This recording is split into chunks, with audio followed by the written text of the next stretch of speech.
Imaginez acheter une Mercedes neuve, avec cette odeur de cuir tout juste sortie d'usine, ses lumières élégantes s'allumer, lorsque vous allez l'immatriculer dans votre pays. Le gouvernement vous dit, cette voiture est interdite ici. Ça paraît absurde, non? Eh bien, en Chine, c'est ce qui se passe. Et pas seulement avec un ou deux modèles.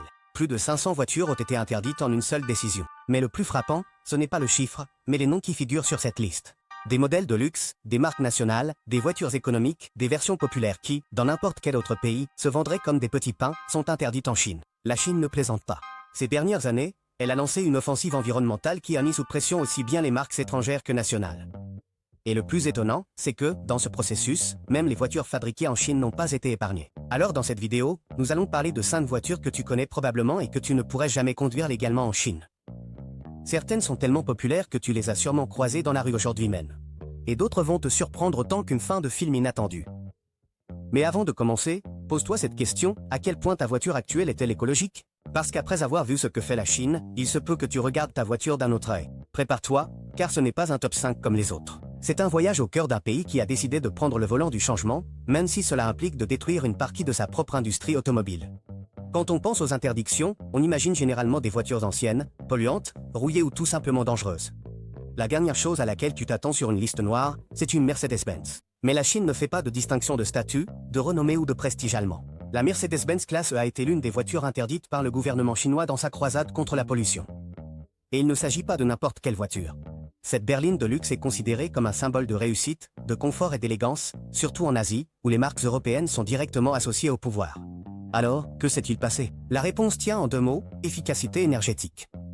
Comment est-il possible qu'une voiture aussi moderne soit exclue? C'est une excellente question. Parce que oui, la Classe est équipée de technologies de pointe, de systèmes d'assistance, de contrôle des émissions, de modes de conduite efficaces. Mais tout cela ne suffit pas si le moteur reste trop puissant et trop lourd pour la réglementation chinoise.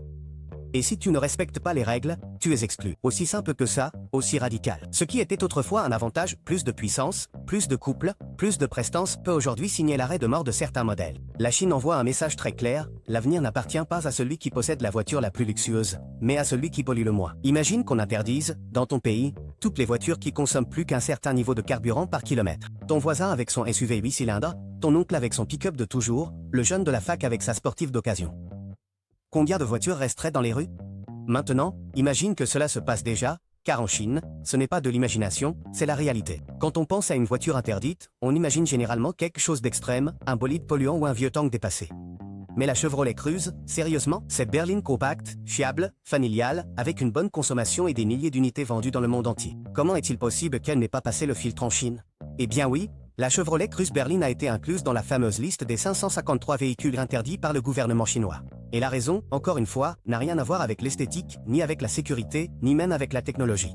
Cela concerne les émissions et la consommation de carburant. Ce modèle était conçu pour répondre aux normes Euro 4, un règlement sur les émissions qui, à l'époque, était révolutionnaire, mais qui, en 2018, était déjà obsolète en Chine.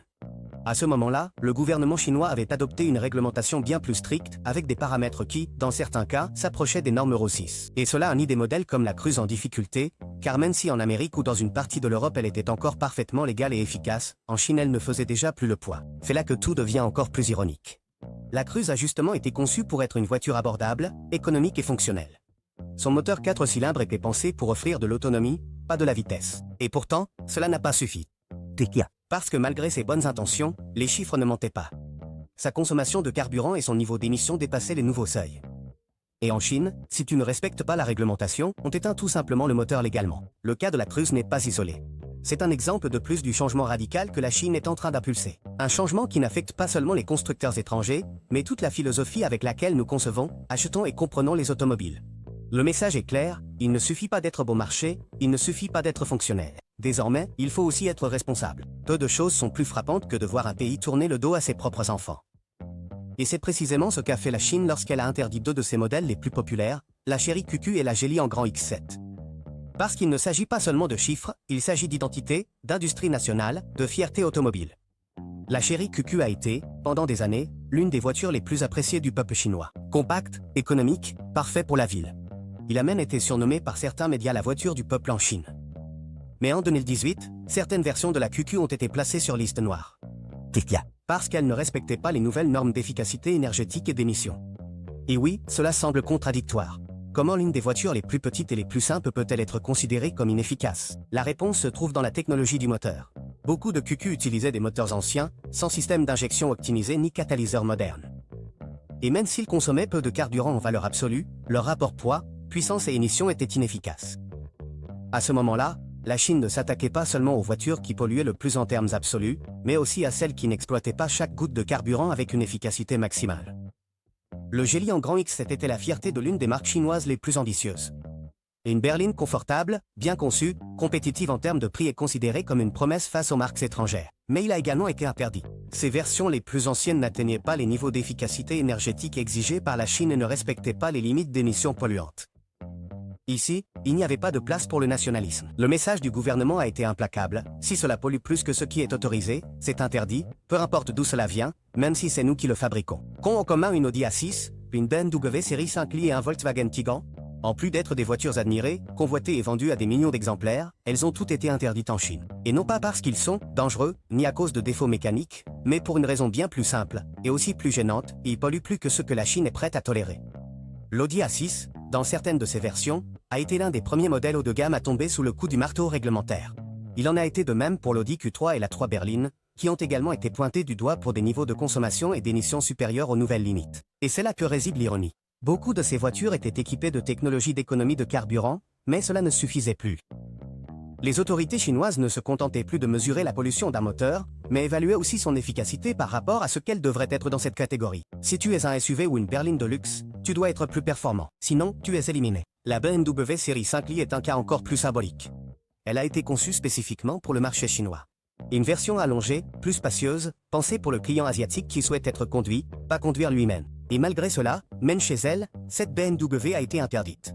Le moteur, le poids supplémentaire et certains modèles sans mise à jour n'atteignaient pas les objectifs d'efficacité énergétique et, par conséquent, se sont ajoutés à la liste des proscrits. Peut-être le plus déconcertant a-t-il été de voir le Volkswagen Tiguan, première génération, et la Jetta parmi les modèles interdits. Ces modèles, considérés comme des icônes de fiabilité et d'efficacité en Amérique et en Europe, n'ont pas réussi à satisfaire aux exigences de la réglementation chinoise.